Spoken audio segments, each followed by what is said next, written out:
ఎగిరి పడతాయి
చేస్తున్నారు.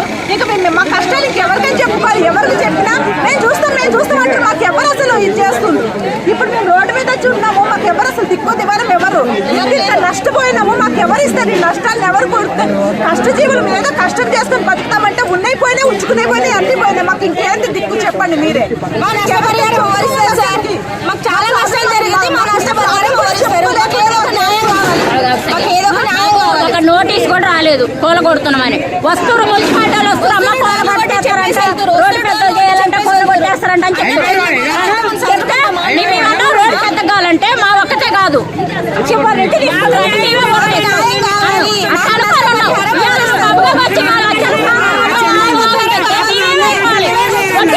వ్యాపారాలు చేసుకుంటాం. మరి పేద జనం మరి ఇప్పుడు అన్ని నాయకైతే అన్ని కూలగొట్టేదాకైతే మేము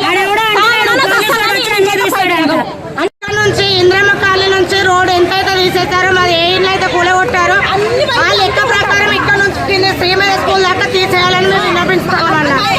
అది మాకు అది ఒక న్యాయం చేయండి అన్నారు. న్యాయం జరగట్లేదు. కావాలన్నారు రోడ్డు అటువైపు కూడా అంతే కావాలి. ఇంకొకటి ఇక్కడ కూడా ఒకరికొకలాగా చూడొద్దు. అందరూ ఒక్కటే మేము. అలాగే వాళ్ళ మనసులో మేము మనసులో మేము కూడా అన్నది ఉంటుంది. మాకు కూడా అర్థమవుతుంది ప్రాబ్లం. కాబట్టి అటువైపు ఎలాగో ఇటువైపు అలాగే ఉండాలి. ఇటు ఎంత వెడల్పు తీసుకుని అటువైపు కూడా అంతే వెడల్పు తీయాలి. ఇటువైపు తీసేసి అటువైపు ఉంచుతామంటే మాత్రం మేము ఒప్పుకోము.